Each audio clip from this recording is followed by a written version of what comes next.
So you've probably felt it. I know I have, that's why I left.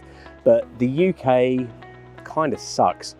And Europe seems to be falling behind as well. Everything's getting more expensive, it's more regulated, energy bills are rising. There's just a kind of shitty atmosphere, but it's not all doom and gloom. 7 hours away is Dubai, which is booming. The weather's beautiful, there's so much going on here that you're crazy not to get out here. So if you watch this video, by the end, I'm gonna give you some quick, easy, cheap, highly actionable things that you can do to improve your situation if you're stuck and fed up of being in the UK like I was.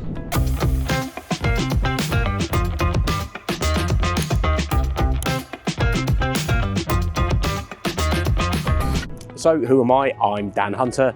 I moved to Dubai about a year ago. I used GenZone to do that. I mentioned GenZone in all of these videos because I've partnered with them because they helped me get to Dubai and I thought their service was amazing. So you can see my podcast that I did with Kevin, who's one of the co-owners. You can see that on this channel. There are so many scam companies out there in Dubai that having one of these companies like GenZone that's actually one of the good guys is worth their weight in gold. I highly recommend them. Anyway, enough of that, on with the video. Let's talk about how you can get out to Dubai. But first of all, we have to talk about the elephant in the room, which is what are the problems with the UK and what's going on. Europe is stagnating. The UK seems to be falling heavily behind. There's over-regulation, there's over-taxation, inflation, shit weather, you know, there's all of these things that are going on. You can feel the weight of all of this upon you. So if you are a business owner or a high earner, you've got a good job, maybe you don't need to be in the UK to do that job, you've got some location independent business, then it makes so much more sense to come to somewhere like Dubai.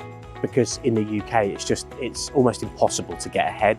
You've got the top rate of tax is 45% for personal income tax, 0 in Dubai. In France, I think it's 55% personal tax. In Germany, you're hit with solidarity surcharges and all kinds of other stealth taxes. And generally across the EU and the UK everything's a kind of bureaucratic nightmare. Like there's paperwork for everything. Everything takes forever to do and to get done. And also in the UK, when we're paying this massively high tax burden, we don't really seem to be getting a lot for it. So the roads are crumbling. You've got politicians focusing on, I was going to say nonsense things, but things like, should we allow TikTok to run in Europe or the US? I mean, maybe, but I think there's probably more important things to be focusing on. So it feels like the system has become so bloated that it's sort of collapsing under its own weight a bit. So if we accept all of that as a given, let's move on to, I guess, section 2 of this video, which is going to be focused around Dubai and what's happening here. So the energy in Dubai, like the UK, the energy is palpable, but it's this positive energy. It's this kind of enthusiastic energy rather than this dark oppressive energy. You can feel it really the second you land. There's hustle, bustle, there's money, things are efficient, things work, there's no queuing, everything's done very, very quickly. It's like a well-oiled machine. So the Dubai mindset is very much one of how things can be done. How can we do something? It's a very forward-looking state. Whereas I think the UK is quite backward looking and its best days feel like it's behind it.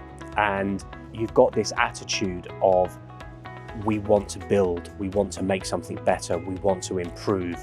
And you can see it, there's cranes in the sky, there's construction going on, there's building work, there's a buoyant property market, there's a buoyant job market, there's a buoyant business environment.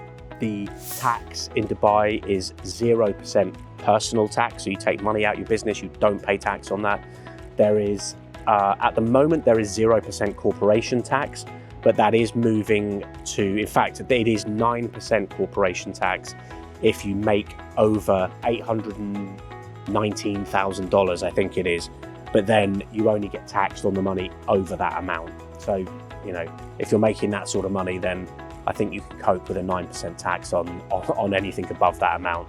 So having, I guess, contrasted both of those, Europe and Dubai, what does it boil down to? I think, without sounding too woo-woo, I think it boils down to a mindset shift, and how the mindset in Europe is one of sort of comfort. Everything's always worked this way. So it feels like, you know, if you do well in the UK, you almost get punished. You get taxed heavily. Lots of people want to take what you've got because they think that you're somehow taking from them. You want to hire people, it's regulation. There's all of these kind of bureaucratic nightmares that you have to go through. Whereas Dubai, there's none of that. You're encouraged for dreaming bigger and for wanting to build something, and everything is just made much, much easier. It's not necessarily just about the money, although that is nice, and the taxation. It's much more about the personal freedoms and what you can and can't do. And it feels like a strange thing to say that I've had to leave the UK to come to Dubai to be more free. So I think if you're serious about wanting to build a business, wanting to build a brand, wanting to grow and expand your horizons, the question that you have to ask yourself is, am I in the right environment for that to happen? Or is there a ceiling I keep bumping up against? Or is there a crab in the bucket below me that's kind of pulling me down?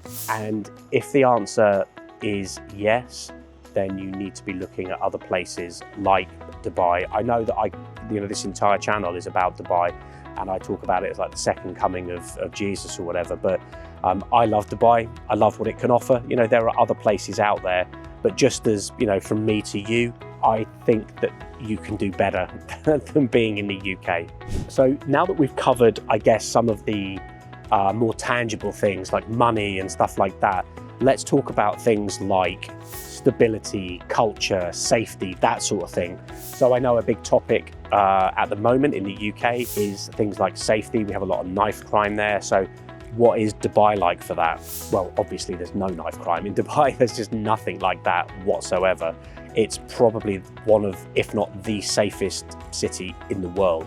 Again, if you've watched any videos on this channel or you've watched other Dubai videos, this is something everybody goes on about, is the safety. It's a city that's really, really safe for women and for men, but there's no sort of violent, nasty crime here. And I think another criticism of Dubai, which I'm in two minds about. So a lot of people say, yeah, but Dubai is quite sterile, it's quite soulless, it's all fake and it's plastic.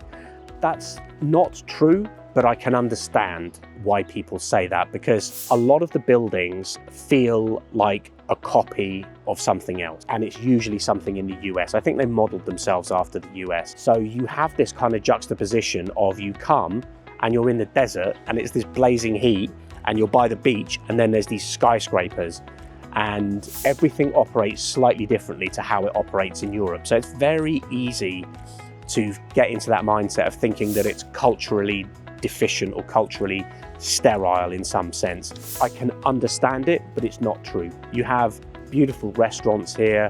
You have a huge cosmopolitan group of people from all over the world, Asia, Africa, America. So you've got all of these kind of cultures that come into, it's not like anywhere you've ever been before. And I think it's easy to just say, oh, it's culturally devoid.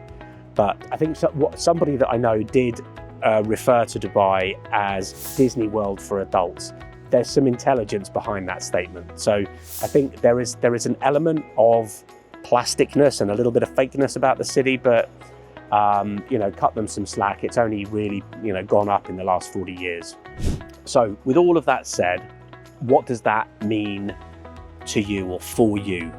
I think if you're a high earner in the UK or Europe or the US or Canada, some Western country, I think you really need to be thinking long term about whether you want to remain in the UK. You don't have to be owning a business. Dubai is a great place for you to be. You can work remotely, you can be paid very comparable salary to what you were in Europe and just not be paying tax on it. So for me, I would say Dubai could act as a launch pad. The way to use Dubai is to use it as a hub where you spend time and the days that you need to spend in the country to keep your residency and all of that, and then spend time elsewhere as well. So you only technically need to spend 90 days of the year in Dubai, and you could spend the remaining time outside. Now, that doesn't mean that you can then spend 9 months in the UK or 9 months in the US, because you'll then be deemed to be a tax resident in those countries. You need to be smart.